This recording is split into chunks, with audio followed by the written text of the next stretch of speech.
ketenangan sang legendaris bermain catur, kita bisa dapatkan ilmunya teman-teman. Siapa lagi kalau bukan Garry Kasparov, Grandmaster asal Rusia ini.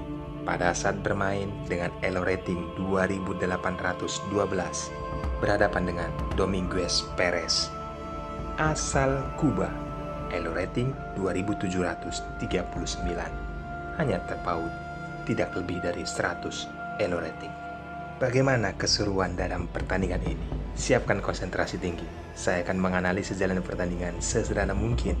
Dan bagi teman-teman yang baru bergabung di Jari Play CS, welcome. Jangan lupa tombol subscribe. Selamat menyaksikan.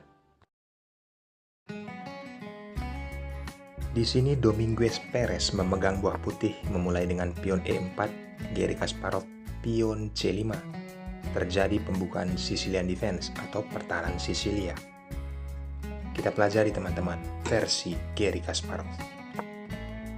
Kuda ke F3 lalu hitam pion D6. Saat pion mengajak pertukaran, Garry Kasparov menyambutnya. Setelah kuda memukul pion tersebut, hitam memainkan kuda ke F6 mengancam pion dan pion dilindungi oleh kuda ke C3. Terlihat kedua pemain aktif bermain kuda, maka dari itu pion A6 menghambat pergerakan kuda. Putih pion H3. Hitam pion E6, putih pion G4. Di sini teman-teman, pion H6 dimainkan bertujuan menghambat pergerakan pion untuk ke depan.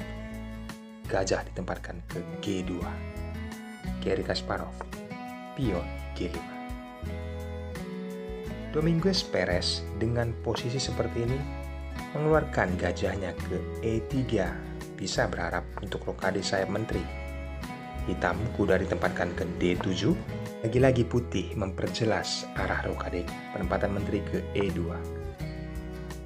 Garry Kasparov kuda ke E5. Lihat, rokade sayap menteri telah diperlihatkan.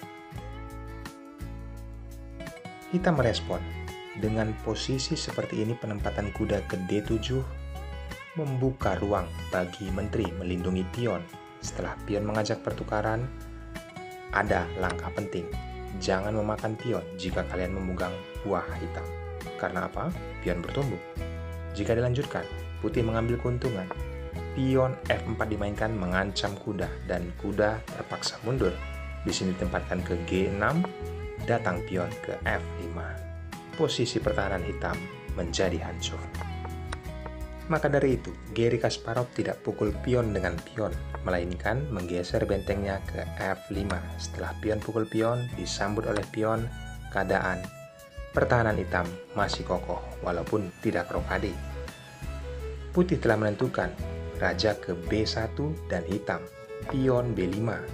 Pergerakan pion A3 dilakukan oleh putih menghambat pergerakan pion B4. Gajah ditempatkan ke B7. Domingos Perez menarik kembali gajahnya ke C1. Hitam menempatkan benteng ke C8 dan putih menempatkan benteng ke H3. Jaga kudanya.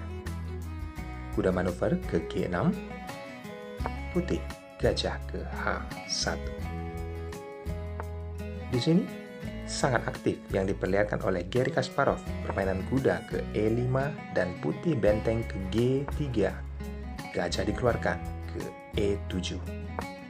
Penempatan manuver kuda kembali ke A2 oleh putih.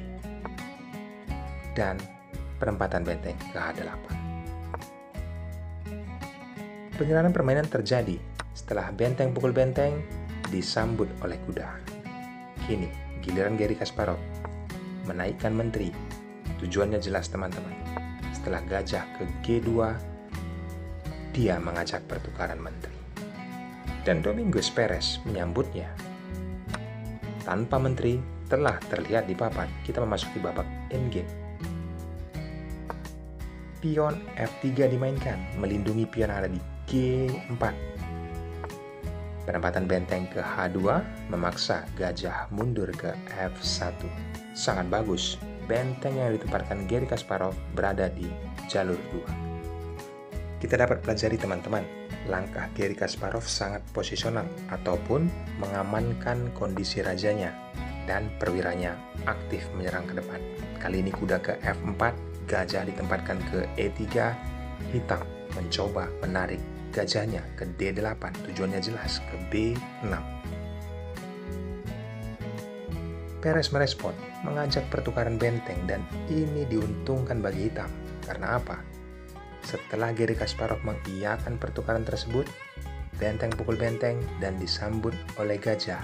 Perhatikan pion yang ada di F3 yang dimiliki oleh putih.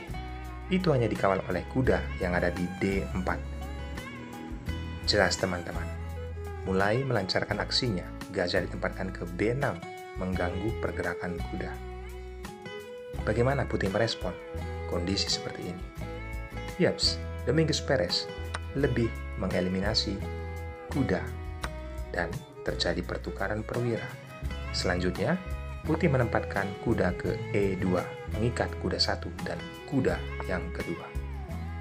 Pion D5 mengajak pertukaran. Setelah disambut, yang memukul adalah gajah, sekaligus juga mengancam pion yang ada di F3. Tetapi setelah gajah melindungi pionnya, kali ini kuda memukul pion. Karena apa? Pion tidak bisa pukul kuda. Sama saja, gajah akan pukul gajah. Maka dari itu, Domingos Perez tidak memukul kuda, melainkan kuda memukul pion.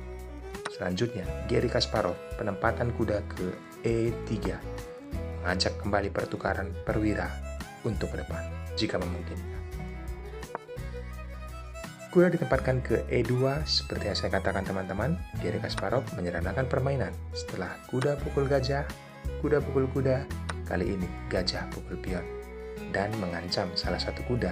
Tetapi di sini masih ada alternatif langkahnya. Kuda bisa saling mengikat. Raja naik ke E7, raja bergeser ke C1. Setelah pion mengancam kuda, kondisinya berubah teman-teman. Karena apa? Walaupun terlihat di sini kuda bisa ke H4 mengancam balik posisi gajah, tetapi tempo skak terlebih dahulu dilakukan oleh Garry Kasparov. Setelah raja bergeser, barulah kuda dipukul oleh gajah dan gajah dipukul oleh kuda. Permainan berubah. Unggul satu pion yang dimiliki oleh hitam. Bagaimana dia menciptakan satu kemenangan? Tidak ada langkah kesalahan. Setelah pion E4 mengancam kuda, di sini kuda tempo skak terlebih dahulu dan kembali raja mengancam posisi kuda. Selanjutnya, pion melindungi. Tetapi ada gajah yang mengancam untuk beberapa langkah ke depan. Karena apa?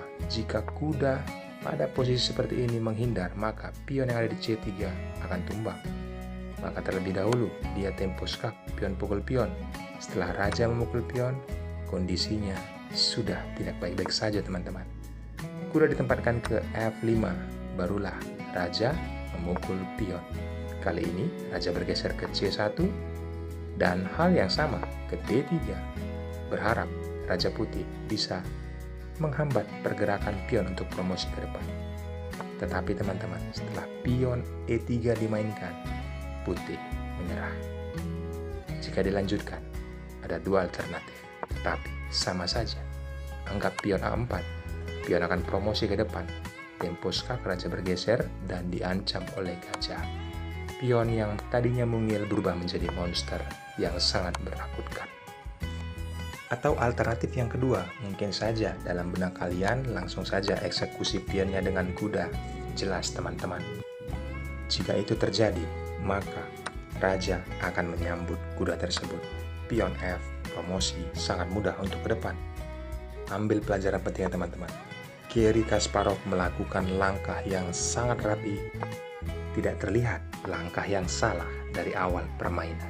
Kita juga bisa terapkan saat kita bermain nanti. Ambil ilmunya dalam pertandingan ini. Ucapan terima kasih dari kalian kepada Jari Pelawi Chess. Cukup subscribe dan nyalakan loncengnya. Bye-bye.